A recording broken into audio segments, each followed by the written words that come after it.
dan semangat. Perkenalkan, saya Purnama sebagai moderator yang akan memandu kelas edukasi pada hari ini. Sebelumnya saya ucapkan terima kasih atas kehadiran ibu-ibu hebat yang telah meluangkan waktunya. Saya juga mengucapkan terima kasih kepada Kak Domas Nur Chandra Pramudianti, SST MKEP, selaku dosen kebidanan jurusan kebidanan Poltekkes Kemenkes Surabaya. Hari ini kita akan bersama-sama belajar mengenai hal baru yang tentunya akan bermanfaat dalam perjalanan kehamilan ibu-ibu ya. Di sini kita mengangkat topik mengenai cegah infeksi nifas dengan pola hidup sehat dan bersih. Sebelumnya saya mohon maaf belum bisa on cam karena masih dalam perjalanan. Sebelum kita mulai kelas edukasi hari ini, saya ingatkan kepada ibu-ibu bahwa nanti di akhir sesi akan ada kegiatan tanya jawab. Jadi bagi ibu-ibu yang ingin bertanya bisa melalui kolom chat atau raise hand. Langsung saja kita mulai untuk materi edukasi hari ini kepada Kak Domas Nur Chandra Pramudianti, SST MKEP, dipersilakan. Baik, terima kasih Mbak Purnama. Mohon izin, ini yang share screen saya atau Mbak Purnama?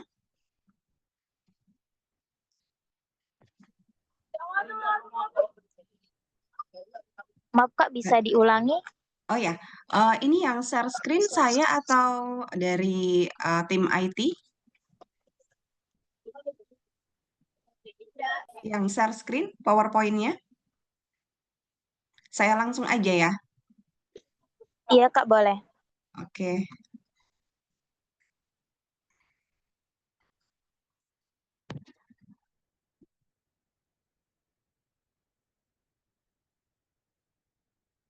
Oke, baik. Mohon izin dimulai ya Ibu-Ibu sekalian. Bismillahirrahmanirrahim. Assalamualaikum warahmatullahi wabarakatuh. Ya, selamat sore Ibu-Ibu hebat semuanya. Alhamdulillah pada kesempatan sore hari ini kita bisa bertemu ya, kita bersilaturahmi di ruang Zoom meeting ya, yang insya Allah dalam keadaan sehat walafiat. Gimana Ibu sekalian hari ini, sore hari ini sehat semuanya ya?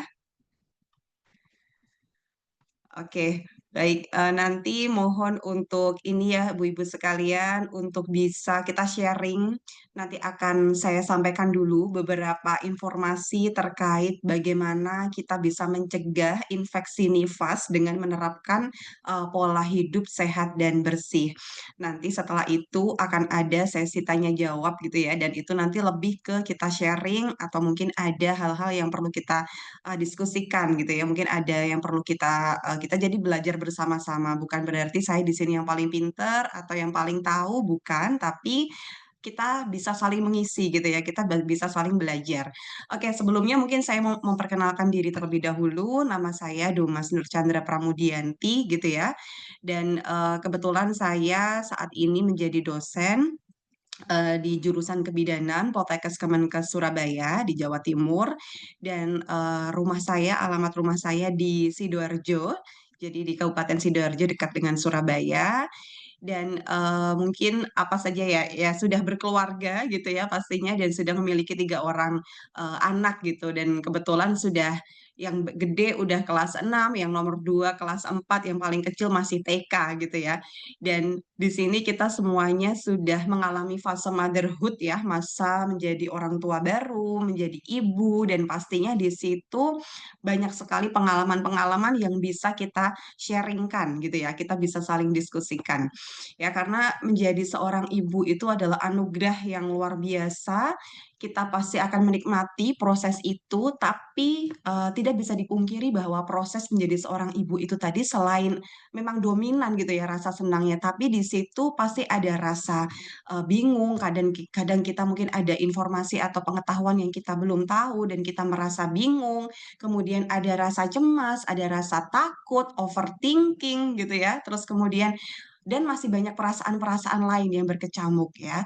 Tapi pada intinya kita sangat mencintai anak kita gitu ya. Tapi tadi kalau misalnya kita mengalami kebingungan, kita ada hal-hal yang pengen kita diskusikan, feel free, silahkan menghubungi orang-orang profesional, misalnya bisa ke bidan, bisa ke tenaga kesehatan, ke dokter, bisa antar ibu-ibu nifas ya, ada komunitas sendiri. Nah, itu akan sangat membantu kita untuk memecahkan gitu ya masalah yang sepertinya tuh rumit gitu ya di kepala kita.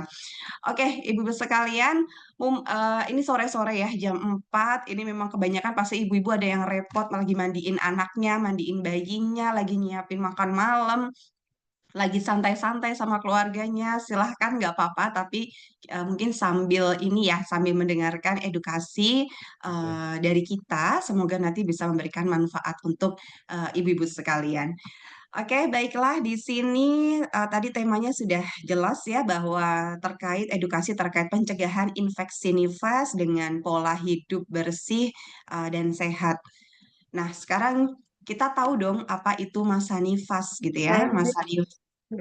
Oke, ya baik. Masa nifas itu apa, Ibu-ibu sekalian? Yaitu masa setelah melahirkan ya, yang berlangsung hingga 6 minggu atau 42 hari, di mana tubuh ibu mengalami pemulihan, dan pada masa itu ibu sangat rentan banget terhadap infeksi nifas yang terjadi pada organ reproduksinya setelah persalinan. Ya, dan kenapa bisa terjadi? Dan infeksi nifas ini tadi biasanya disebabkan karena kuman yang masuk ya ke dalam tubuh kita melalui organ genitalia atau organ kewanitaan kita. Biasanya apa? Kenapa kok kuman bisa masuk melalui organ genitalia kita atau organ kewanitaan kita? Biasanya karena kebersihan diri yang kurang baik atau personal hygiene yang buruk gitu ya. Jadi seolah-olah kayak mengesampingkan gitu ya kebersihan diri ataupun dari kebersihan organ genitalia. Dan yang perlu ibu-ibu sekalian tahu bahwa ternyata infeksi nifas itu juga menjadi salah satu penyebab utama kematian ibu, terutama di negara berkembang seperti negara kita Indonesia gitu ya. Kenapa gitu ya? Karena mungkin memang masih banyak gitu ya, kuman-kuman patogen ya atau bakteri yang itu nempel di tempat-tempat yang kurang bersih ya, atau mungkin memang sanitasi kita juga kurang menjaga kebersihan diri ataupun lingkungan. Nah, itu sangat rentan sekali kuman bisa masuk ke tubuh kita melalui organ kewanitaan atau organ genitalia. Nah, sekitar 60% kematian ibu terjadi setelah melahirkan gitu ya, dan hampir 50% diantaranya itu dalam 24 jam pertama. Duh, ngeri banget gitu ya. Kok yang dibahas tentang kematian gitu pada ibu? Iya, memang eh, apa angka kematian ibu gitu ya itu menjadi salah satu indikator apakah negara itu dikatakan maju atau tidak gitu ya. Dan di negara Indonesia saat ini memang posisi angka kematian ibu itu masih relatif tinggi, tapi sudah menurun dibandingkan tahun-tahun sebelumnya gitu ya. Dan kita dari profesi kita bidan gitu ya, dan mungkin dari dokter juga semua tenaga profesional, tenaga medis berjibaku gitu ya, saling bekerja sama, saling berkolaborasi, melakukan interprofessional collaboration untuk terus meningkatkan kesejahteraan dan kesehatan ibu dan bayi, dan nanti dari situ akan bisa menurunkan angka kematian dan kesakitan ibu dan bayi. Oke, terus kemudian kita lanjut di penyebab infeksi nifas. Nah, sudah pasti yang namanya infeksi itu nggak cuma di nifas aja ya, Bu Ibu ya. Mungkin infeksi pada saat kehamilan, bisa infeksi pada saat proses persalinan juga bisa, infeksi pada saat proses menyusui pada masa nifas, atau mungkin infeksi-infeksi yang lain pada remaja pun, pada wanita usia subur pun juga bisa terjadi infeksi. Tapi karena sekarang temanya kita membahas tentang nifas, sehingga apa sih penyebab infeksi pada masa nifas itu yang sering terjadi? Yang pertama adalah kurangnya kebersihan diri, gitu, kurangnya kebersihan diri. Ada juga mungkin yang nah, gimana? Kan saya udah mandi, Bu. Saya udah mandi bersih gitu 2 kali sehari. Oke, kalau sudah seperti itu ya insya Allah aman gitu ya. Karena udah mandi, rajin mandi, kemudian menjaga kebersihan diri, personal hygiene-nya terjaga, terus genitalia hygiene-nya atau kebersihan organ genitalianya pun juga terjaga gitu ya, insya Allah akan terhindar dari infeksi. Nah, tapi ada juga nih beberapa ibu-ibu pada case tertentu gitu ya, mungkin dia lebih agak mengesampingkan kebersihan dirinya karena sudah terfokus pada kebutuhan bayinya. Misalnya memang karena kita menjadi ibu baru pada saat masa nifas itu, pada masa menyusui, pada periode awal masa nifas itu tadi itu perlu apa ya namanya, banyak sekali tantangannya, challenge-nya banyak sekali. Bayi pengennya nempel ke ibunya, ya bentar-bentar bangun, maunya nenen, nyusu gitu ya. Nah, ibunya belum sempat makan, udah bangun lagi, nenen lagi. Nah, jadi memang rutinitasnya seperti itu, sehingga akhirnya ibunya jadi mau mandi aja nggak sempet. Itu kalau semisal suami atau keluarga terdekat nggak ngasih support, aduh kasihan banget kan ibu nifasnya. Jadi seolah-olah kayak ngelakuin apa-apa sendiri. Dan ini rentan sekali bisa terjadi depresi postpartum atau baby blues juga gitu ya. Bahkan ada yang sampai ke psikosis postpartum gitu ya. Dan terus kemudian juga penyebab yang lainnya itu apa? Yaitu luka jahitannya tidak dirawat dengan benar gitu ya. Luka jahitan kalau pada masa nifas gitu ya, kita kan pasti akan ada luka jahitan. Ada juga kok yang jalan lahirnya utuh ya Bu Ibu ya. Ada yang nggak dijahit gitu kan. Ada juga yang memang dijahit gitu. Nah, baik itu lahiran secara normal ya lewat vagina lewat jalan lahir, ada juga yang melalui operasi seksio, sama-sama ada luka jahitannya. Nah, itu apabila luka jahitannya tidak dirawat dengan benar, ya, itu bisa menyebabkan salah satu penyebab dari infeksi nifas. Kemudian yang berikutnya adalah penggunaan alat dan tangan yang tidak bersih. Nah, ini juga menjadi penyebab infeksi masa nifas ya. Jadi, pentingnya kita sebelum melakukan apapun gitu ya, kita harus cuci tangan ya, dan setelahnya pun kita juga mencuci tangan. Terus kemudian yang berikutnya adalah lingkungan tempat tinggal yang tidak bersih. Nah, bisa aja nih Bu Ibu sekalian, kitanya udah ngerasa aku udah mandi kok, aku udah menjaga kebersihan diri, tubuhku bersih, organ kewanitaanku juga bersih gitu ya. Tapi kita harus ini juga harus melihat gitu lingkungan sekitar kita gimana nih, rumah kita udah terjaga kebersihannya belum, lingkungan di sekitar rumah kita gimana nih, bersih atau enggak. Nah, itu juga harus kita perhatikan. Jadi tidak hanya diri kita yang bersih, tapi rumah dan lingkungan kita pun juga harus bersih. Kemudian yang berikutnya adalah penggunaan sabun atau antiseptik berbahan yang keras atau enggak yang friendly, enggak yang gentle gitu ya, gently gitu kan. Nah, ini juga perlu diwaspadai. Karena sekarang banyak banget gitu ya produk-produk pembersih organ kewanitaan gitu ya dengan berbagai merek. Nah, boleh nggak Bu itu kita gunakan gitu kan? Nah, itu kontroversial gitu ya. Ada yang pro, ada yang kontra. Tapi dari ada beberapa riset gitu ya, ada beberapa hasil penelitian bahwa memang kebersihan organ genitalia itu ya cukup kita dengan mandi mandi bersih aja di daerah kewanitaan ya udah disabun biasa aja. Jadi nggak perlu menggunakan cairan antiseptik yang lainnya karena itu akan ngerusak gitu ya keseimbangan asam basa gitu ya atau flora faunanya gitu ya, flora di daerah organ kewanitaan, bukan flora fauna ya. Flora fauna emang ada ya tumbuhan atau hewan di situ kan, enggak ya. Jadi akan mengacaukan keseimbangan asam basa yang ada di organ genitalia gitu ya. Jadi nanti malah bikin keputihan atau malah bikin gatal-gatal, aduh nanti malah ribet gitu kan. Terus kemudian yang berikutnya tadi pentingnya personal hygiene gitu ya. Pentingnya personal hygiene itu apa saja, Bu Ibu? Yang pertama adalah mencegah infeksi pada luka jahitan dan kulit gitu kan. Nah, karena memang setelah kita melahirkan dan kemudian pada masa nifas, kita masuk ke masa nifas, kita itu akan rentan sekali Bu Ibu terkena yang namanya infeksi. Sehingga itulah kenapa pada masa nifas itu kita butuh banget nutrisi yang bergizi tinggi, kemudian kita juga tetap perlu suplementasi. Pasti ibu-ibu kemarin waktu masa nifas juga sempat dikasih vitamin A gitu ya, 200 unit gitu ya oleh bidan ataupun dokter. Itu salah satu tujuannya adalah untuk meningkatkan kekebalan tubuh kita. Karena tadi masa adaptasi gitu ya dari masa kehamilan, persalinan, kemudian kita dengan hormon yang tadi pada saat persalinan dan kehamilan kemudian turun nih hormonnya gitu ya pada masa nifas, dan juga mungkin pada saat masa persalinan kemarin ada beberapa intervensi atau tindakan dari dokter atau dari bidan yang itu menjadi mungkin menjadi salah satu pencetus gitu ya terjadinya infeksi jika memang kemarin apa ya ada beberapa kendala gitu ya. Jadi itu kita diberikan suplementasi supaya kekebalan tubuh kita tetap bagus sehingga pada masa nifas kita terhindar dari penyakit infeksi. Kemudian yang berikutnya adalah meningkatkan kenyamanan dan rasa percaya diri ibu. Udah pasti ya Bu Ibu sekalian ya. Kalau kita udah mandi, kita udah dandan cantik, wangi, pasti itu akan meningkatkan apa namanya? Kepercayaan diri kita. Kita dengan melakukan grooming gitu ya, grooming itu mempercantik diri, kita melihat diri kita itu bersih, cantik gitu ya.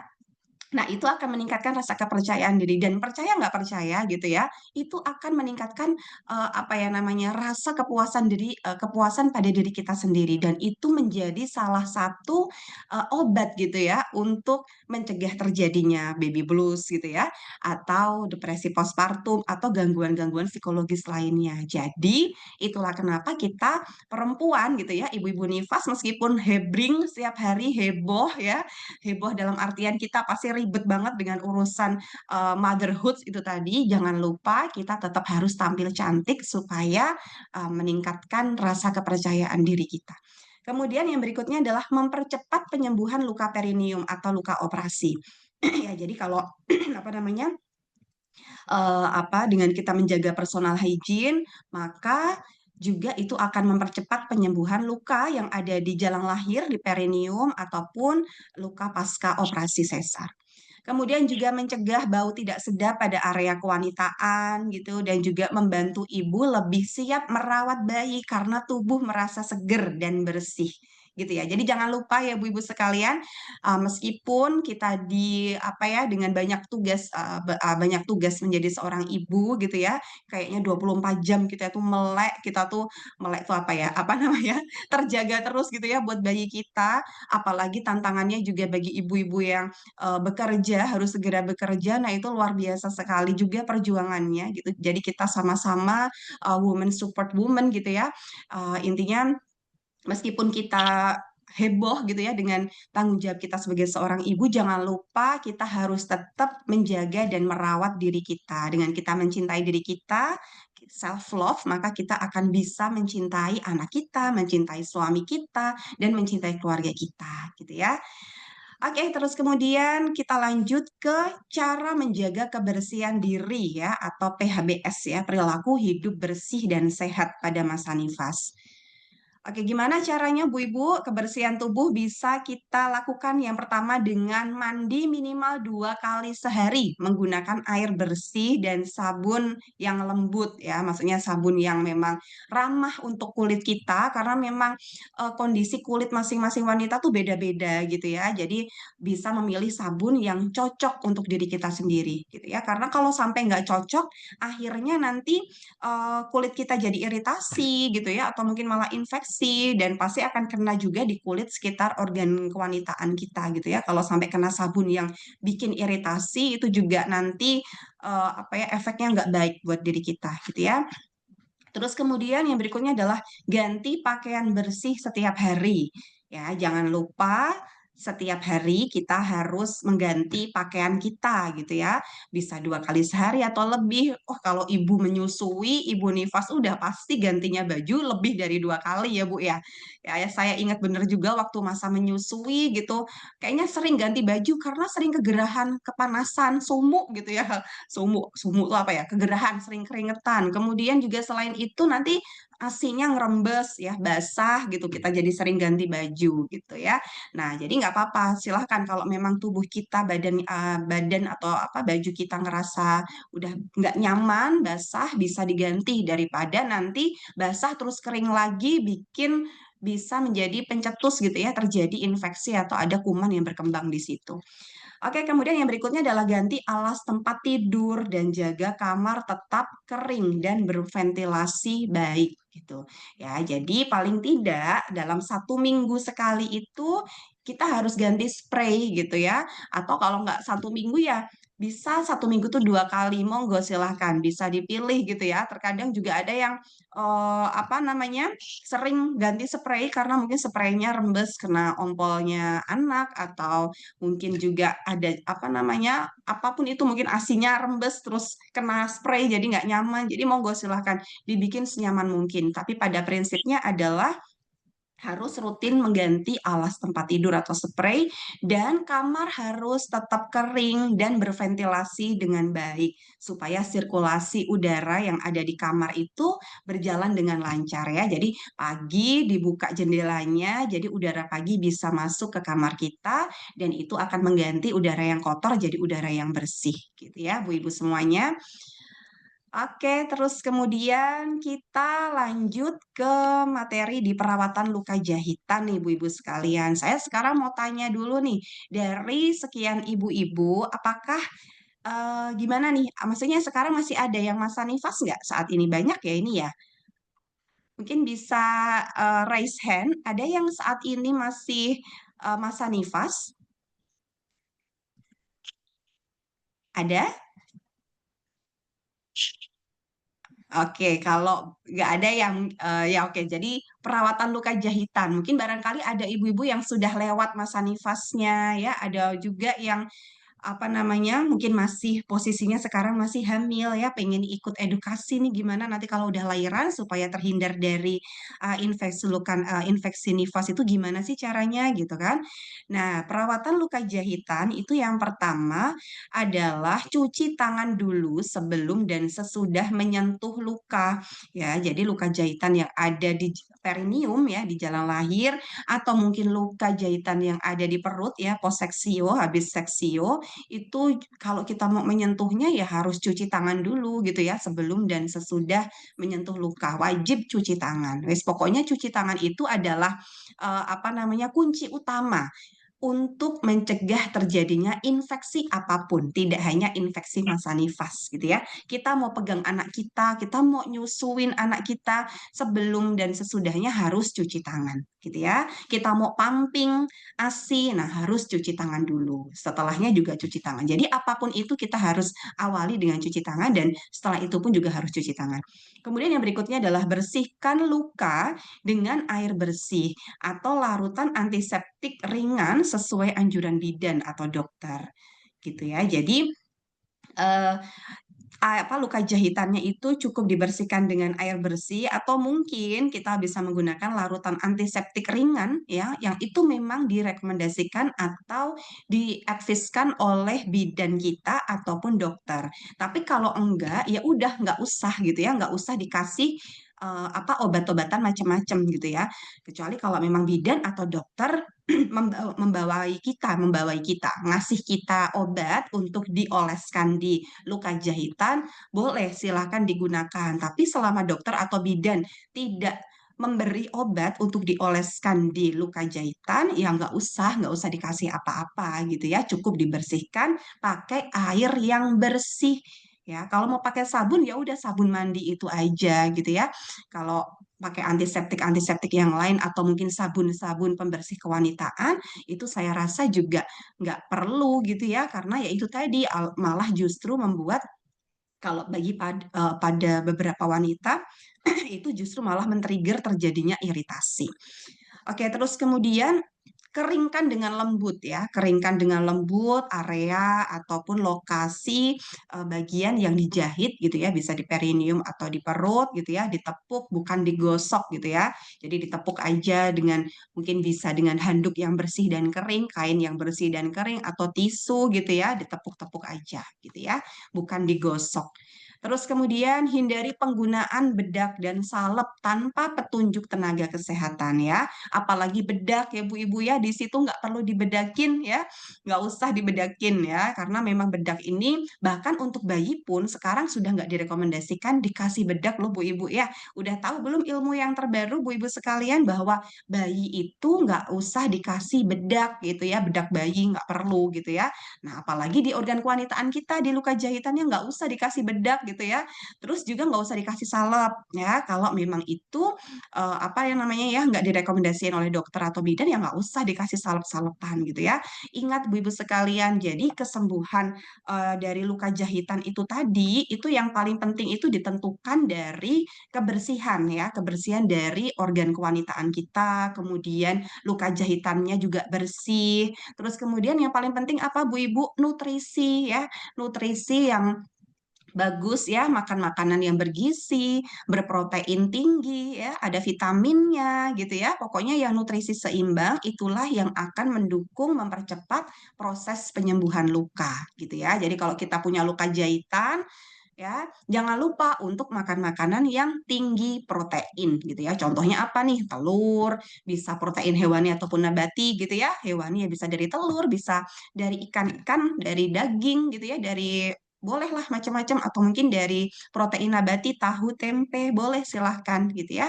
Terus ada juga komposisi sayurnya, buahnya gitu ya. Jadi harus nutrisi seimbang supaya mempercepat proses penyembuhan luka. Dan jangan lupa kebersihan dari luka jahitannya pun juga harus terjaga. Itulah kunci dari perawatan luka jahitan perineum ya ataupun luka jahitan post ST gitu ya. Oke, kemudian yang berikutnya adalah kebersihan alat kelamin nih, gimana kita caranya gitu ya untuk membersihkan daerah kewanitaan. Yang pertama kita pasti sudah sering dengar, Bu Ibu pasti sudah sering dengar. Gimana nih cara ngebersihinnya Bu Ibu? Ya itu kalau kita cebok gitu ya, kita ngebersihin organ genitalia, jangan lupa membersihkannya dari arah depan ke arah belakang ya setelah buang air kecil ataupun setelah buang air besar. Ya, terus kemudian yang selanjutnya adalah gunakan air bersih yang mengalir. Oh, sebentar.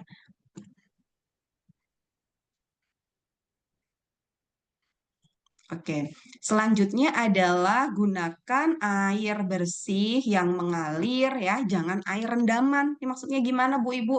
Ya, jadi kita gunakan air yang memang itu dari keran ya, air mengalir ya yang bersih. Ya, jangan menggunakan air rendaman. Misalnya airnya sudah kalau air rendaman yang ditutup boleh nggak Bu yang terjaga kebersihannya? Boleh, monggo silahkan. Tapi kalau air rendamannya itu sudah mungkin kelihatan kotor gitu ya, udah ada kayak keruh, warnanya keruh, jangan dipakai untuk cebok ya Bu Ibu ya. Memang lebih bagus, lebih disarankan menggunakan air bersih yang mengalir. Misal nih kita lagi contohnya ya kayak misal kita lagi di tempat umum ya misalnya lagi di mall atau lagi di tempat umum gitu ya atau di SPBU di rest area gitu ya sering kita akses ke toilet itu jangan lupa ibu-ibu harus pakai air untuk cebok tuh pakai air yang mengalir jadi kita ngambil ya pokoknya pakai air mengalir jangan pakai air yang ada di ember yang sudah tertampung di situ atau di bak mandi kalau saya sih nggak pernah ya Bu Ibu ya jadi kalau lagi di tempat umum kita nggak tahu nih kebersihan di situ gitu ya, lebih baik kalau cebok pakailah air yang mengalir gitu ya. Kemudian hindari penggunaan sabun pewangi, cairan pembersih wanita atau antiseptik yang kuat gitu ya. Nah, ini juga nggak direkomendasikan ya. Kenapa gitu ya? Kan sekarang udah banyak nih berbagai merek gitu ya, penggunaan sabun pewangi, nggak perlu saya sebutkan ya mereknya pasti ibu-ibu semua sudah familiar, di iklan-iklan tuh banyak banget ya jenisnya. Nah, itu juga dari beberapa hasil riset, dari hasil penelitian, memang itu sih nggak perlu ya Bu Ibu ya, nggak perlu cukup dibersihkan pakai air dan sabun biasa aja, sabun mandi aja, terus dikeringkan ya. Terus juga Bu Ibu sekalian juga harus menjaga area kewanitaan itu tetap kering dan tidak lembab. Jadi kalau kita habis pipis, terus kemudian cebok, jangan lupa dikeringkan ya organ kewanitaannya ya, dikeringkan, baru kemudian kita pakai celana lagi. Karena kalau misalnya habis cebok kita langsung pakai celana dalam, nanti celana dalamnya jadi basah. Akhirnya apa? Lembab. Kalau udah lembab, itu kuman kuman tuh seneng banget di tempat yang lembab. Akhirnya berkembang, nanti jadinya keputihan ya atau mungkin kumannya itu masuk ke tadi luka jahitan yang masih basah itu tadi. Nah, itu harus hati-hati ya. Oke. Selanjutnya adalah di sini Nah, mengganti pembalut nifas gitu ya, mengganti pembalut nifas. Udah pasti kalau kita nifas, pasti kita masih pakai pembalut gitu ya. Dan pembalutnya ya kita gantinya ya bervariasi ya. Kalau semisal masih awal-awal masa nifas, darahnya juga masih banyak, pasti kita sering ganti pembalut. Ya, jangan jangan terus gini. Wah, pembalutku masih belum kena darah semua, sayang kalau aku ganti terus dibuang, aduh jangan kayak gitu, nanti akhirnya satu pembalut dipakai seharian, kan jadinya nggak bagus gitu ya. Jadi memang mengganti pembalut itu langkah yang esensial juga, langkah yang penting juga, ikhtiar kita juga untuk mencegah infeksi nifas ya. Gimana caranya kalau kita mau ganti pembalut? Yang pertama cuci tangan dulu nih sebelum dan sesudah mengganti pembalut ya. Jadi Bu Ibu semuanya, perkara cuci tangan ini sangat penting banget ya. Jangan sampai kita menyepelekan cuci tangan, halah mau ganti pembalut aja, pembalut kan kotor, ngapain juga cuci tangan segala gitu ya. Habis itu ngapain juga cuci tangan lagi, ribet banget cuci tangan mulu gitu ya. Kadang ada loh yang masih berpikir, ngapain sih cuci tangan terus gitu kan. Nah, itu penting sekali gitu ya. Cuci tangan itu dalam terutama untuk apa ya kita memegang area-area sensitif kita itu sangat penting banget karena untuk mencegah tadi kuman nempel akhirnya kuman masuk ke tubuh kita ya tadi salah satunya caranya supaya nggak masuk ke tubuh kita si kuman-kuman jahat tadi ya kita harus cuci tangan gitu ya. Terus kemudian ganti pembalut setiap 4 sampai 6 jam atau bila sudah kotor atau basah. Ya, jadi ini ibu-ibu sekalian yang harus tahu kondisi sendiri-sendiri gitu ya. Oh, kalau pembalutku udah penuh, nggak harus penuh juga gitu ya. Kalau udah nggak nyaman gitu ya, ya diganti aja gitu kan. Atau mungkin udah 4 jam tapi kok atau 6 jam gitu, tapi kok pembalutnya nggak terlalu penuh juga ya gitu kan. Nah, itu bisa diganti gitu karena memang pembalut itu meskipun nggak mungkin darahnya nggak terlalu banyak, kalau terlalu lama gitu ya, itu bisa menjadi sarang kuman juga gitu ya. Terus kemudian juga gunakan pembalut khusus nifas yang menyerap dengan baik gitu ya. Yang nggak harus yang khusus nifas juga sih Bu Ibu ya. Jadi kita bisa menggunakan pembalut-pembalut komersil yang biasa kita gunakan pada saat menstruasi itu juga boleh, asalkan memang daya serapnya tuh baik gitu ya, sehingga membuat area di kewanitaan kita, di organ kewanitaan kita tuh nggak yang terlalu basah gitu ya, nggak lembab banget.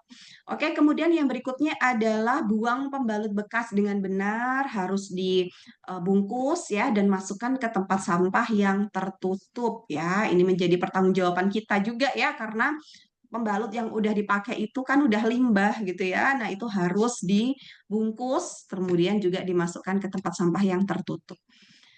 Oke, berikutnya adalah tanda dan gejala infeksi nifas ya. Ini penting sekali untuk ibu-ibu sekalian ketahui. Kenapa harus tahu terkait gejala infeksi nifas? Supaya kita jadi tahu nih tanda-tandanya apa ya kalau terjadi infeksi nifas dan aku harus gimana kalau mengalami tanda-tanda ini gitu ya. Nah, sekarang akan saya jelaskan satu persatu. Tanda gejala infeksi nifas itu yang pertama adalah ciri khasnya demam ya. Demam lebih dari atau sama dengan 38 derajat Celcius selama 2 hari atau lebih dalam 10 hari pertama setelah melahirkan. Ini adalah salah satu tanda gejala infeksi nifas ya. Pasti gejala khas dari infeksi itu adalah demam gitu ya, panas tinggi lebih dari 38 derajat Celcius. Kemudian yang selanjutnya adalah nyeri hebat di perut bawah atau di daerah luka jahitan. Nah, jadi kalau ibu-ibu ada yang ngerasa kok perutku habis ngelahirin kok sakit ya, nyeri ya. Terus di daerah luka jahitan kok juga terasa nyeri gitu ya, nyerinya nyeri banget gitu. Kalau misalnya, loh Bu, kalau bukannya kalau habis dijahit terus pemulihan bukannya tetap terasa nyeri? Iya, memang masih terasa nyeri, cuman kalau nyerinya itu udah kelewatan banget gitu ya. Nah, ditambah lagi demam, itu udah pasti ada sesuatu hal yang nggak beres gitu kan. Terus yang berikutnya adalah luka jahitan tampak merah, bengkak, dan keluar nanah. Nah, ini juga harus menjadi perhatian ibu-ibu sekalian. Kalau semisal luka jahitannya udah nyeri, terus perut bawah juga nggak nyaman, nyeri juga gitu ya. Luka jahitannya kemerahan, gimana Bu ngelihatnya kan di bawah banget Bu, saya ngelihatnya gimana gitu ya. Nah, bisa pakai cermin Bu Ibu ya. Jadi kalau misalnya kita mau ngecek luka jahitan perineum ya, kita bisa pakai cermin ya. Kita lihat kita duduknya apa mohon maaf ngangkang gitu ya. Terus kemudian kita ambil cermin, kita lihat di situ mana sih luka jahitanku merah nggak ya? Atau mungkin bisa dibantu sama suami. Coba anu Pak gitu, coba anu ya gitu dilihatin nih luka jahitannya gimana. Kalau misalnya nggak enak sama suami ya udah silakan datang ke bidan aja atau ke dokter untuk dicek gitu ya. Pada saat kunjungan kontrol rutin itu bisa dicek. Kok saya ngerasa gini ya dok, saya ngerasa gini ya Bu Bidan ya, gini gini gini. Coba dicek nih Bu, diperiksa jahitannya gimana gitu ya. Nah, kalau luka jahitannya merah, bengkak, plus keluar nanah, nah itu berarti ada infeksi. Terus yang berikutnya adalah cairan dari jalan lahir, baunya nggak enak, bau busuk, bau nggak sedap. Nah, ini udah pasti ada infeksi. Terus ada juga perdarahannya jadi makin banyak dan nggak berkurang-kurang nih, malah jadi tambah banyak gitu ya. Misalnya harusnya kemarin udah selesai nih masa apa darah yang masa nifas yang masih merah itu kayaknya udah mau mereda. Loh kok ini kok malah tambah banyak lagi darahnya. Nah, ini harus menjadi perhatian ibu-ibu sekalian gitu ya. Terus kemudian mungkin ada juga yang rasa lemas, pusing, menggigil ya, panas dingin, gigil gitu. Ini juga menjadi salah satu tanda gejala masa nifas ya. Jadi ibu sekalian, ini adalah beberapa tanda dan gejala dari infeksi nifas. Nah, infeksi nifas itu yang nggak harus dari infeksi luka jahitan, Bu Ibu ya. Bisa aja infeksinya itu berasal dari dalam gitu ya. Misalnya dari lapisan rahimnya, atau mungkin infeksi di area vagina gitu ya, atau mungkin infeksi dari tadi mastitis itu ya, dari infeksi pada payudara karena penumpukan ASI yang tadi nggak dikeluarkan dengan baik gitu ya, itu bisa menyebabkan mastitis atau infeksi pada payudara. Kemudian ada juga yang sampai abses payudara gitu ya. Nah, itu juga banyak sekali kasus infeksi nifas ya. Tapi tadi makanya untuk mencegah terjadinya infeksi nifas itu tadi kita harus menjaga kebersihan diri kita, PHBS atau perilaku hidup bersih sehat. At least kita melakukan cuci tangan sebelum dan sesudah itu menjadi langkah awal untuk bisa mencegah infeksi pada masa nifas berbagai macam penyebabnya gitu ya. Oke, kemudian yang berikutnya adalah pencegahan infeksi nifas. Yang pertama tadi sudah kita diskusikan bersama bahwa terapkan PHBS setiap hari atau perilaku hidup bersih dan sehat. Ya, perilaku hidup bersih dan sehat ya salah satunya tadi cuci tangan sebelum sesudah, kebersihan lingkungan rumah, kebersihan kamar kita, kebersihan rumah kita, ya, terus kemudian juga habit kita, lifestyle kita gitu ya, itu juga merupakan perilaku hidup bersih dan sehat. Terus ventilasi rumah juga diperhatikan ya, itu juga menjadi salah satu indikator dari PHBS. Kemudian rawat luka perineum dengan benar. Ya, dengan benar. Gimana tadi Bu Ibu caranya merawat luka perineum? Ayo, ada yang masih ingat nggak tadi? Gimana Bu Ibu merawat luka perineum yang benar? Cara ceboknya tadi gimana Bu? Ayo, ada yang mau menjawab, ada yang mau bantu jawab, mungkin ada yang bisa raise hand. Boleh loh. Aduh, ibu-ibu masih malu-malu ya. Oke ya, sekarang coba ya, mungkin tadi udah saya sampaikan gitu ya. Salah satu merawat jahitan, luka perineum yang benar adalah cara ceboknya harus benar ya, dari depan ke belakang, jangan dari belakang ke depan gitu nggih. Terus kemudian juga jangan lupa cuci tangan sebelum menyentuh area genitalia atau juga mengganti pembalut ya. Pada intinya adalah cuci tangan, pokoknya tuh cuci tangan sebelum dan sesudah menyentuh area-area sensitif kita ya dan sebelum mengganti pembalut. Terus kemudian jangan lupa gunakan air bersih dan lingkungan yang bersih untuk mandi dan beraktivitas gitu ya. Jadi gunakan air bersih, lingkungannya juga harus bersih ya. Untuk tempat mandinya pun juga harus bersih gitu ya. Itu juga perlu diperhatikan dan jangan lupa menggunakan air yang mengalir ya. Jangan menggunakan air yang tadi sudah tertimbun di ember atau di wadah yang mungkin airnya pun sudah keruh gitu ya, terus kita gunakan cebok, itu jangan ya Bu Ibu ya, karena itu menjadi salah satu pencetus ya terjadinya infeksi. Kita nggak pernah tahu tuh ember tadi, air tadi itu ada virus apa, ada kuman apa, ada bakteri apa ya, jadi jangan digunakan kalau memang kita ngerasa nggak srek. Kecuali kalau memang itu tampungan air di rumah kita yang kita tahu kebersihannya silahkan digunakan. Tapi kalau di tempat umum, jangan ya, saya nggak rekomendasiin untuk menggunakan air tampungan yang ada di toilet umum misalnya ya. Gunakan air mengalir. Kemudian gunakan kontrol rutin ya ke bidan dan atau ke puskesmas setelah melahirkan. Jadi ibu-ibu semuanya, mbak-mbak semuanya kalau habis lahiran jangan lupa harus kontak ini ya, kontak pertama atau apa kunjungan masa nifas ke ibu bidan atau ke dokter supaya kita bisa Bu bidan atau Pak dokter juga bisa ngecek bagaimana kondisi kesehatan ibu-ibu semuanya gitu ya, dilakukan pemeriksaan fisik dan juga dicek apa luka jahitannya gitu ya, dan itu wajib dilakukan ya, kontrol rutin ke bidan. Kemudian juga segera periksa jika muncul tanda infeksi. Jadi Bu Ibu semuanya, Mbak-mbak semua kalau ngerasa ada beberapa tanda infeksi tadi yang sudah saya jelaskan di slide sebelumnya, jangan lupa harus segera datang ke rumah sakit, harus segera datang ke bidan, ke tenaga kesehatan supaya bisa mendapatkan penanganan yang tepat gitu ya.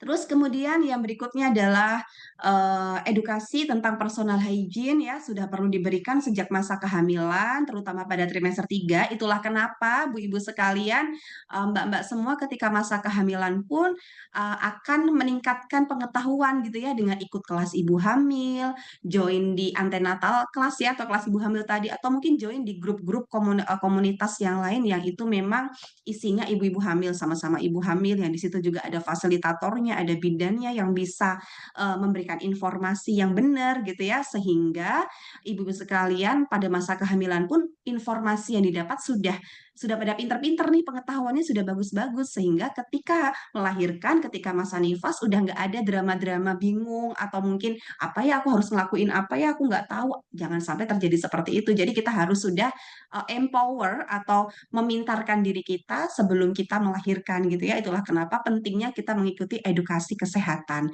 Terus yang berikutnya pencegahan infeksi nifas itu adalah asupan nutrisi bergizi ya. Jangan lupa selain personal hygiene kita terapkan gitu ya, yang paling penting adalah nutrisi dari dalam, nutrisi yang bergizi gitu ya. Vitamin A suplementasi ya itu juga wajib dikonsumsi, wajib diminum supaya meningkatkan daya tahan tubuh kita. Kalau kekebalan tubuh kita bagus, maka kuman virus bisa dihempas gitu ya, nggak bisa masuk ke tubuh kita gitu nggih.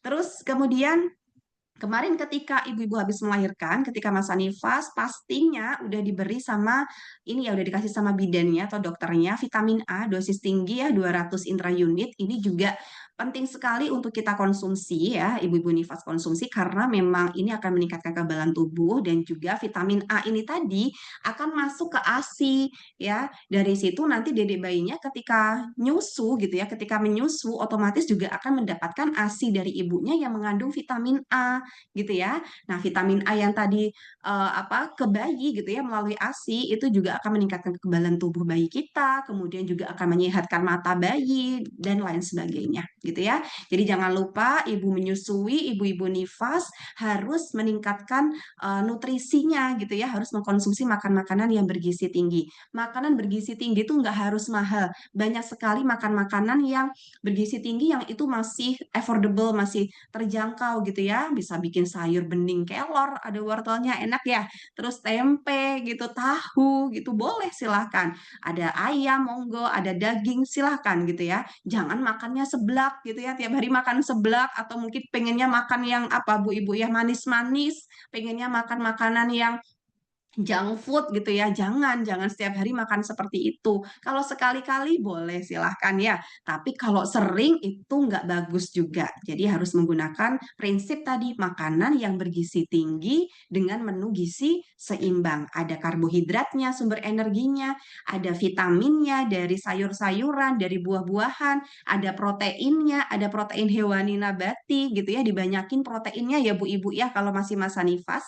Terus kemudian ada apa lagi di situ ya? Pasti ada juga kalau ada rezeki lebih boleh ditambah susu, tapi itu nggak harus gitu ya. Yang penting dalam satu komposisi di piring kita ya tadi sudah mengandung ada karbohidratnya, ada proteinnya, ada vitaminnya gitu ya. Itu silakan dikonsumsi gitu ya. Terus kemudian yang berikutnya adalah, nah ini juga penting sekali nggih ibu-ibu semuanya bahwa sekarang kan memang marak sekali gitu ya, makan makanan yang nggak memperhatikan nutrisi gizi seimbang gitu ya, makan makanan junk food, makan makanan yang itu viral-viral itu ya. Nah, sesekali boleh tapi jangan sering-sering ya, karena kalau ibu nifas itu ingat ya, ASI kita itu harus bernutrisi tinggi juga. Dengan kita mengkonsumsi makan makanan yang bergizi, maka ASI kita pun berkualitas dan nanti dedek bayinya pun juga akan mendapatkan ASI yang bagus juga. Oke, ibu-ibu semuanya udah di ujung slides kita gitu ya. Materi kita di sini kesimpulannya adalah menjaga kebersihan diri atau personal hygiene selama masa nifas sangat penting untuk mencegah infeksi dan mempercepat pemulihan dengan menerapkan perilaku hidup bersih dan sehat seperti mandi teratur, mengganti pembalut dengan benar, menjaga kebersihan alat kelamin dan mengenali tanda infeksi, maka ibu bisa melewati masa nifasnya dengan aman dan nyaman gitu ya. Oke, baiklah. Mungkin itu sedikit informasi ya dari saya. Nanti silahkan setelah ini kita lanjutkan sesi diskusi. Barangkali ada hal-hal yang pengen di-sharingkan, boleh banget nanti kita diskusikan bersama. Oke, baik. Terima kasih. Waktu saya kembalikan kepada Mbak Purnama ya untuk mengawal sesi tanya jawabnya. Terima kasih. Ya, Mbak Purnama. Baik, terima kasih Kak atas pemaparan materinya. Selanjutnya tanya jawab bagi bunda-bunda yang ingin bertanya dipersilakan untuk melalui raise hand atau bisa di chat di kolom chat.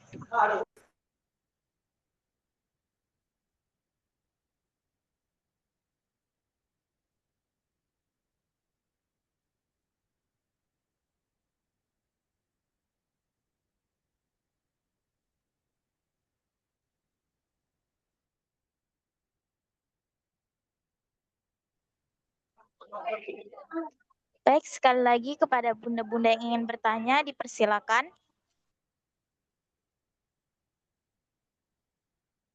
Sepertinya masih malu-malu ya, Mbak ya. Oke, ibu-ibu monggo silakan kalau ada yang mau bertanya boleh loh ya. Oh, yang mau tanya juga nih, kebanyakan ibu-ibu tuh asalnya dari daerah mana aja ya? Mbak Purnama di daerah mana Mbak ini, Mbak? Banyak dari mana aja ya?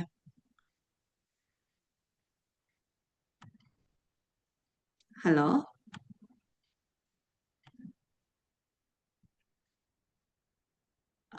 Ya, ini juga ada yang Mbak Sinta Sudrajat ya dari Cianjur ya.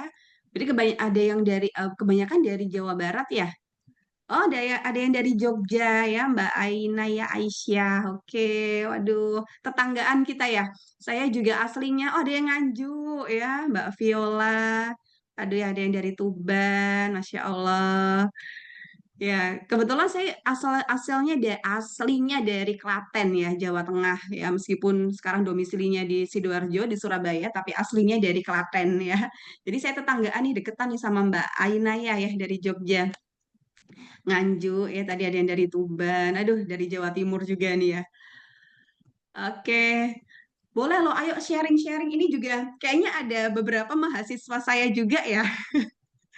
Ya boleh ya, jadi kurang kali ya kuliah dari Bu Domas ya, pengen gabung juga ke sini, aduh senengnya.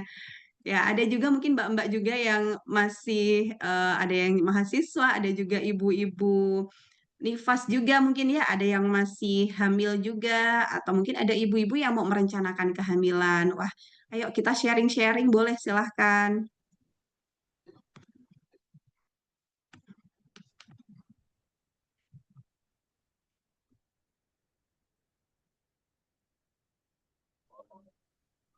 Maaf Kak, ini ada Hmm? pertanyaan melalui kolom chat pribadi. Oh iya, boleh Jika silahkan. izin bertanya, Ibu, jika ada penyakit atau sudah terinfeksi nipas, bagaimana langkah awal yang bisa dilakukan? Bagi kakak bisa dijawab, Kak? Oke, jadi kalau semisal nih udah ada tanda-tanda infeksi ya, itu jangan langsung kita self diagnose ya. Jadi kebanyakan diri kita gitu ya. Saya pun ya, saya pun juga kadang gitu. Karena kita kan tahu ya ilmunya ya kalau ada gejala kayak gini-gini, aduh jangan-jangan aku kena ini gitu ya. Nah, ingat ya Mbak-mbak semua, ibu semuanya, kalau semisal kita udah tahu nih tadi ada tanda-tanda infeksi massa nifas itu ada salah satunya demam tinggi, kemudian juga luka jahitannya merah, bengkak gitu ya, dan lain sebagainya, segera datang ke tenaga kesehatan, ke bidan atau ke dokter supaya bisa dicek dengan lengkap dari pemeriksaan fisik itu tadi, maka akan ada diagnosanya yang pasti dari dokter atau dari bidan, dan nanti akan mendapatkan treatment atau intervensi yang tepat dengan diberikan obat-obatan atau vitamin yang tepat juga. Jadi jangan sampai menerka-nerka gitu ya. Duh, jangan-jangan aku gini, jangan-jangan aku gini. Jadi seolah-olah kayak self-diagnosa gitu ya. Kita mendiagnosa diri kita sendiri dan itu nggak bagus banget buat kesehatan mental kita gitu ya. Nah, kalau ternyata udah didiagnosa sama dokter atau bidan, kalau oke, Mbak, kamu ternyata infeksi nih di luka jahitan perineumnya gitu ya. Apa terus yang harus kita lakukan? Ya udah, kita pasti harus menerima dong gitu ya, harus menerima kalau oke ini infeksi, ada infeksi di tubuhku, ada infeksi di luka jahitanku, maka aku akan menjalankan advice atau nasihat dari dokter atau bidan tadi, dan jangan lupa minum mengkonsumsi obat yang diresepkan secara rutin, teratur sampai habis obatnya. Biasanya diberikan antibiotik gitu ya untuk membunuh bakteri patogen atau bakteri yang merugikan gitu kan. Kemudian juga jangan lupa prinsipnya adalah terus menjaga kebersihan diri kita, personal hygiene-nya juga harus tetap dijaga dengan baik. Dan yang paling penting adalah nutrisi, gitu ya. Nutrisi yang bergizi seimbang tadi dengan kita mengkonsumsi makan makanan yang tinggi protein ya, terutama jadi dalam satu komposisi piring kita itu tadi, tolong dibanyakin proteinnya karena ingat bahwa protein itu adalah zat pembangun tubuh. Zat pembangun tubuh itu artinya jika ada luka di tubuh kita gitu ya, ada sel-sel ataupun kerusakan jaringan di tubuh kita, dengan protein yang tinggi tadi, maka dia akan bisa membangun, meregenerasi sel-sel yang rusak tadi menjadi sel-sel yang baru. Nah, itulah kenapa pada masa nifas, terutama bagi ibu-ibu yang kena infeksi nifas, harus meningkatkan asupan proteinnya dan juga vitamin pastinya ya, dari sayur-sayuran dan juga buah-buahan. Gitu aja sih prinsipnya. Nanti insya Allah jika sudah melakukan itu semuanya, infeksinya bisa sembuh gitu ya. Terus kalau ternyata nggak sembuh juga Bu, infeksinya malah justru parah gitu ya, ya nanti diperiksa lagi. Biasanya kalau luka jahitannya ada infeksinya tambah parah, ya nanti dokter akan melakukan reheting gitu ya. Reheting itu dijahit ulang, jadi dibikin saluran dulu supaya nanah atau cairan yang numpuk di area luka jahitan tadi bisa dikeluarkan dulu, kemudian di medikasi ya, diobatin dulu gitu kan. Kemudian kalau misalnya nggak bisa ini juga, maka nanti akan dilakukan itu yang paling parah gitu ya, di reheting. Tapi nggak usah dibayangin ke situ ya, reheting itu dijahit ulang gitu ya. Jadi dibikin sayatan baru untuk mengeluarkan nanahnya, kemudian dilakukan penjahitan ulang gitu. Tapi supaya nggak terjadi seperti itu, maka ibu-ibu semuanya harus tadi menjaga kebersihan diri, jangan lupa mengkonsumsi makan makanan yang bergizi tinggi gitu ya, supaya terhindar dari infeksi massa nifas, sama infeksi pada luka jahitan perineum. Oke, Saya kan itu ya nggak tahu jawabannya ya, Mbak ini Purnama. perubahan panjang terus. Saya kan nggak sepanjang itu kayak yang biasa deh. Bolehnya tepat. Saya rating nggak? Rating nggak ya?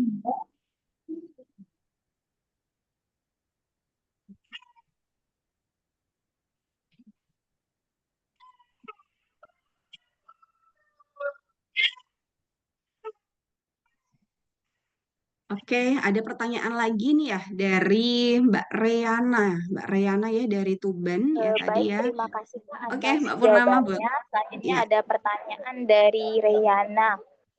Saya nipas sekarang nipas warna putih, habis itu kembali ke warna merah. Apa itu udah mau selesai masa nipasnya? Mohon dijawab Kak untuk pertanyaan Oke. dari Reyana. Oke, dari Mbak Reana ya dari Tuban. Ya, ini tadi udah sekarang masa nifas nih, udah warnanya udah putih ya Mbak ya. Terus kemudian kok kembali lagi jadi warna merah. Apa itu udah mau selesai masa nifasnya atau belum? Nah, sekarang saya mau tanya dulu, warna merahnya itu, darah merahnya itu apakah karakteristiknya itu apakah darahnya tambah banyak ataukah hanya kayak flek-flek aja gitu. Itu menjadi salah satu apa ya? Apa tanda bukan tanda gejala ya, itu menjadi salah satu pemeriksaan kita juga. Kalau semisal darah merahnya itu hanya sekadar kayak ngeflek-ngeflek aja, itu masih hal yang wajar gitu ya, masih hal yang wajar. Dan apabila tapi kalau misalnya darahnya itu kok jadi banyak gitu ya, padahal ini apa masa nifasnya udah lama terus udah warna putih, loh kok ini malah tambah darahnya banyak banget gitu ya.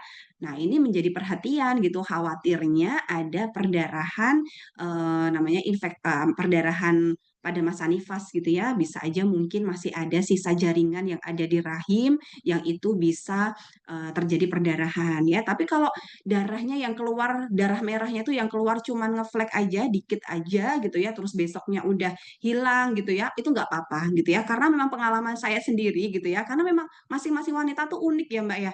Ada yang memang kalau udah putih, cairannya udah putih tuh udah selesai, udah bersih. Tapi ada juga nih habis putih kok jadi keluar merah lagi, tapi merahnya cuma sedikit aja, nggak banyak.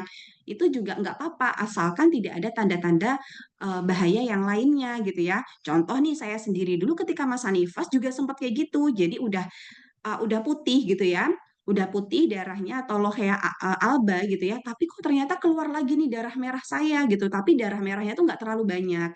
Terus kemudian besoknya udah bersih lagi, terus muncul lagi merahnya gitu. Nggak apa-apa, asalkan memang nggak ada tanda-tanda bahaya yang lain dan darah yang keluar pun juga nggak banyak, tidak terjadi perdarahan, saya rasa itu aman. Kecuali kalau darah yang keluar itu banyak ya, pembalutnya jadi darahnya loh kok banyak banget, darahnya keluarnya banyak, terus ditambah lagi ada gumpalan, ada mungkin kayak gumpalan-gumpalan sisa-sisa jaringan, ditambah lagi nanti mungkin ada demamnya juga, nah itu kemungkinan ada infeksi masa nifas ya. Infeksi nifas yang paling parah itu adalah sepsis ya. Sepsis itu udah kumannya atau bakterinya itu menyebar ke sirkulasi peredaran darah tubuh. Nah, itu bahaya banget ya.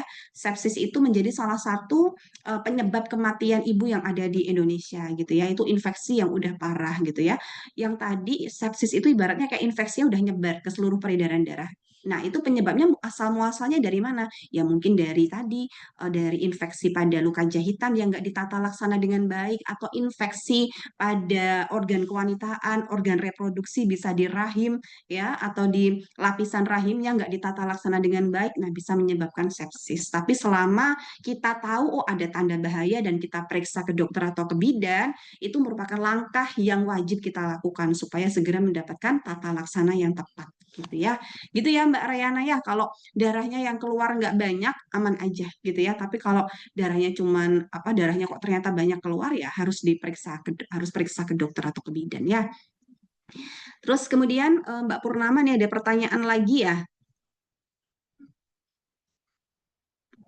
Iya Kak, ini ada pertanyaan lagi. Oke. Sebelumnya terima kasih Kak atas jawabannya. Iya. Selanjutnya ada pertanyaan dari Karina. Izin bertanya, apa benar operasi sesar meningkatkan risiko infeksi dibandingkan persalinan normal? Mohon Oke. dijawab Kak. Iya, oke, terima kasih Mbak Karina ya. Pertanyaannya bagus juga. Tadi Mbak Rayana pertanyaannya bagus nih, Mbak Karina juga bagus gitu ya. Dan ini mahasiswa kebidanan ya, keren banget nih ya. Jadi bener nggak sih kalau operasi sesar itu meningkatkan resiko infeksi dibandingkan persalinan normal? Jawabannya adalah iya, betul gitu ya, betul banget. Ya, dari beberapa hasil penelitian, hasil riset bahwa persalinan sesar itu meningkatkan resiko infeksi ya dan resiko perdarahan yang lebih besar dibandingkan persalinan normal. Ya, karena ini adalah spesifiknya Mbak Karina menanyakan apakah resiko infeksi meningkat pada persalinan sesar? Iya, memang betul. Kenapa? Ya, karena coba dibayangin gitu ya, luka jahitan perineum kalau kita lahiran normal kan luka jahitan perineum ya cuman sedikit gitu ya, nggak terlalu lebar. Tapi kalau luka jahitan apa itu namanya luka jahitan di perut ya, seksio SC itu kan itu lapisannya yang disobek itu kan banyak gitu ya. Yang pertama ada lapisan perut dulu, lapisan kulit, terus lapisan bawah kulitnya, nanti berlapis-lapis gitu ya, baru nanti menemukan lapisan rahim dibelah juga. Jadi memang dan di situ kan dijahit ya, sehingga memang banyak sekali jahitan ya di dalam tubuh perempuan yang di SC tadi, sehingga itu juga akan meningkatkan resiko infeksi jika perawatannya nggak benar gitu ya, jika kebersihannya nggak benar gitu, dan mungkin ada yang abai gitu ya, ada yang mengabaikan, dan juga mungkin nutrisinya juga nggak bagus, kebersihan dirinya nggak bagus, alhasil menimbulkan resiko infeksi gitu ya pada luka jahitan SC. Tapi memang betul bahwa luka jahitan SC itu memiliki peluang lebih tinggi terjadi infeksi dibandingkan pada luka perineum. Cuman memang sama-sama nih, sama-sama baik itu luka infeksi pada perut gitu ya, pada luka SC ataupun luka perineum, itu jika nggak ditata laksana dengan baik, itu sama-sama akan menimbulkan efek yang lebih parah lagi yang tadi saya bilang sepsis gitu ya, sepsis. Sepsis itu ya tadi kuman atau bakteri patogennya udah nggak cuman terlokalisasi di luka jahitan aja, tapi dia sudah nyebar ke seluruh peredaran darah tubuh dan itu bisa menyebabkan kematian gitu ya. Jadi, itulah kenapa perawatan pasca operasi sesar itu lebih harus diperhatikan banget ya bagi ibu-ibu yang kemarin habis operasi sesar ya, jangan lupa untuk merawat kebersihan diri, mengkonsumsi suplementasi atau obat-obatan yang diresepkan oleh bidan dan dokter, kemudian juga harus menjaga nutrisinya juga, proteinnya ditambah ya Bu Ibu ya. Jadi kalau protein yang kita konsumsi itu tinggi, banyak gitu ya, maka luka jahitan SC pun akan cepat sembuh loh, gitu ya. Saya pun juga kemarin lahiran yang ketiga itu kan SC juga gitu ya. Kemarin habis lahiran SC itu saya mengkonsumsi ikan gabus ya, ikan gabus itu kan proteinnya tinggi banget ya. Saat itu saya dikukusin apa ikan gabus yang udah dikasih ramuan-ramuan kayak jahe gitu-gitu ya. Terus enak banget dimakan. Nah, itu saya konsumsi terus. Ada juga yang digoreng. Terus kemudian mau konsumsi putih telur, enak nggak enak gitu ya. Enak ya kadang ya. Tetap harus dikonsumsi karena kita mau ngambil proteinnya tadi dan alhasil ternyata luka jahitan post SC saya itu tadi luka jahitan SC saya cepat kering loh gitu ya. Jadi dijaga kebersihannya, nutrisi dari dalam juga ditingkatin gitu ya. Istirahatnya juga cukup, suplementasi juga kita minum suplemen vitamin. Alhasil alhamdulillah luka jahitan SC-nya pun cepat kering gitu ya, sembuh gitu. Nah, kalau luka jahitan SC-nya sembuh, udah kering, otomatis juga resiko infeksi pun juga bisa diminimalisir, bisa nggak ada potensi terjadi infeksi gitu ya. Terus juga kemudian jangan lupa kalau ada saat apa luka jahitan SC itu tadi, kalau semisal dokter bilang belum boleh kena air, yaitu harus ditaati gitu ya. Misalnya kan biasanya dikasih penutup ya perban yang itu anti air, tapi itu kayaknya juga sekarang nggak direkomendasikan juga karena dengan diberikan apa plester atau apa perban anti air, ternyata itu justru malah bikin sirkulasi udara yang ada di situ nggak lancar. Kemudian kalau ada rembes, ada basah, malah nggak ketahuan. Nah, itu malah menimbulkan resiko terjadinya infeksi. Jadi, ya ditutup perban biasa gitu ya, terus ada Hansaplast di tepi-tepinya gitu ya, atau pakai Hepafik gitu kan. Terus kemudian nanti diganti lagi pada sore hari. Jadi diganti perbannya gitu ya. Dengan seperti itu kita jadi bisa mengontrol, kita bisa ngecek luka jahitannya itu kering atau enggak, bersih, bagus apa enggak gitu ya. Oke, Mbak Karina itu jawaban saya. Oke, terima kasih. Lanjut lagi Mbak Purnama, masih ada satu pertanyaan. Baik, terima kasih Kak atas jawabannya. Ini ada pertanyaan terakhir dari Viola Citra Oke. dari Nganjuk. Izin bertanya Bu, tadi sempat bicara flora, saya bertanya mengapa keseimbangan flora itu normal pada vagina berperan penting dalam mencegah infeksi nifas. Baik, kepada Ibu Domas, dipersilakan. Oke, baik. Terima kasih Mbak Viola ya. Pertanyaannya bagus juga gitu ya. Tadi kita saya sempat membicarakan masalah keseimbangan asam basa ya yang ada di organ kewanitaan atau nyebutnya flora fauna ya. Tapi kan nggak ada faunanya ya. Cuma flora normal gitu ya. Flora normal dari apa vagina itu kenapa sih kok berperan penting banget untuk mencegah infeksi nifas gitu ya.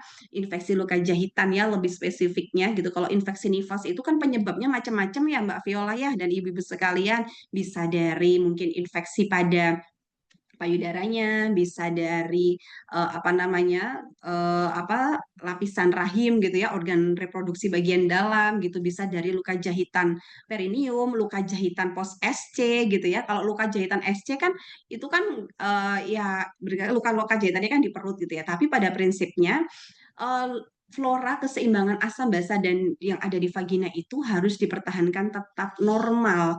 Itu menjadi salah satu barrier penting, pelindung penting untuk mencegah terjadinya infeksi masa nifas. Karena kita tahu nih, kalau pada masa nifas itu pasti kan kita akan mengeluarkan lohea ya. Lohea itu darah nifas gitu ya. Dari lohea rubra atau lohea yang masih warna merah, kemudian loheanya jadi warna kuning atau sanguinolenta ya kalau bahasa medisnya. Kemudian ke lohea serosa gitu kan. Terus kemudian juga ada udah putih gitu alba gitu ya. Nah, itu semua pastikan di area genitalia kita, area kewanitaan kita kan cenderung basah, lembab gitu ya. Nah, itu kalau keseimbangan flora di vagina tadi nggak dijaga tetap normal gitu ya, maka akan menjadi trigger, menjadi pencetus terjadinya keputihan ya, infeksi pada area kewanitaan. Ya, dengan ketidakseimbangan pada flora yang ada di vagina itu tadi, maka resiko terjadi keputihan biasanya. Nah, kalau ada keputihan, keputihannya tadi ternyata yang patologis atau yang berbahaya, contohnya kayak misal, gimana Bu? Tahu nggak ya Mbak-Mbak semuanya kalau keputihan yang nggak normal itu adalah keputihan yang karakteristiknya itu keputihannya cenderung kayak lebih kental, warnanya kekuningan atau kehijauan, ada juga yang pecah-pecah kayak susu gitu ya, ditambah lagi gatel, ditambah lagi nanti perih, bukan perih ya, gatel lah ya, gatel banget, atau mungkin kayak radang sehingga menimbulkan rasa nggak nyaman panas di area kewanitaan. Nah, itu akibat dari apa ya kacaunya keseimbangan pH, keseimbangan asam basa yang ada di area kewanitaan kita. Nah, kalau udah seperti itu, kalau terjadi keputihan, maka itu ya potensi dong nanti terjadi infeksi ya pada masa nifas. Kalau ternyata di situ ada luka jahitan perineumnya, ditambah juga dengan keputihan gitu ya. Nah, itu akan menginfeksi juga daerah luka jahitannya. Kalau semisal keputihannya tadi nggak mengenai luka jahitan, bisa loh si kuman atau bakteri patogen penyebab keputihan itu tadi bisa masuk ke organ reproduksi bagian dalam, bisa ke vagina, bisa nanti menginfeksi bagian rahim, ya nanti bisa jadi metritis atau infeksi pada lapisan rahim. Nah, itu juga harus hati-hati ya. Ada yang namanya istilahnya endometritis gitu ya. Endometritis itu adalah infeksi pada lapisan rahim. Nah, itu juga akibat dari infeksi yang di bawah tadi nggak ditata laksana dengan baik, nggak ditreatment dengan baik, akhirnya kuman patogennya naik ke atas, masuklah ke rahim, akhirnya menginfek daerah rahim. Nah, itu harus hati-hati, sehingga pentingnya kita wanita, terutama pada masa nifas, untuk tetap menjaga keseimbangan asam basa yang ada di area kewanitaan kita. Salah satunya dengan cara apa? Ya tadi dengan menjaga kebersihan diri kita, menjaga area genitalia kita tetap bersih, dan ketika mandi pun juga nggak kayaknya ya menurut saya tuh nggak perlu pakai sabun-sabun pembersih ya, yang itu malah justru akan membuat iritasi. Tapi ada juga beberapa wanita yang bilang aku cocok aja kok gitu ya. Tapi ada juga yang bilang aku pakai merek ini cocok, pakai merek itu aku iritasi gitu ya. Terus akhirnya malah bikin keputihan. Nah, makanya wanita itu masing-masing unik, beda-beda case-nya gitu ya. Ada yang apa cocok, ada yang enggak. Nah, daripada seperti itu, amannya memang nggak usah pakai sabun-sabun pembersih tadi, karena itu akan mengacaukan keseimbangan asam basa yang ada di organ kewanitaan. Gitu ya, Mbak Viola ya. Semoga cukup menjawab. Oke, terima kasih.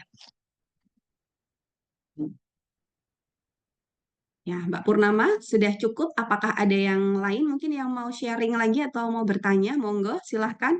Bagi ibu-ibu yang ingin bertanya lagi, dipersilakan bisa melalui kolom chat.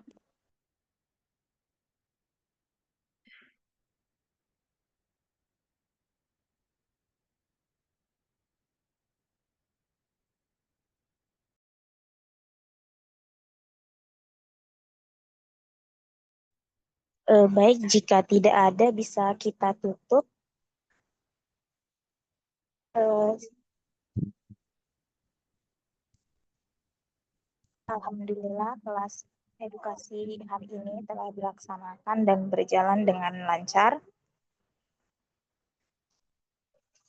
Terima kasih kepada Ibu Domas Narchandra Pramudianti SST MKep selaku pemateri pada hari ini, mana materi yang disampaikan pada hari ini begitu luar biasa mengenai infeksi nifas dan pola hidup sehat dan bersih.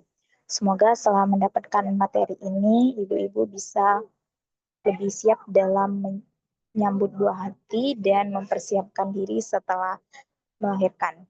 Saya Purnamasari, mohon maaf apabila ada salah kata selama memandu kelas edukasi hari ini. Saya ucapkan terima kasih. Wassalamualaikum warahmatullahi wabarakatuh. Ya, Waalaikumsalam warahmatullahi wabarakatuh. Ya, terima kasih Bu Ibu dan Mbak-mbak semuanya. Ya, mohon izin live. Terima kasih, Bu.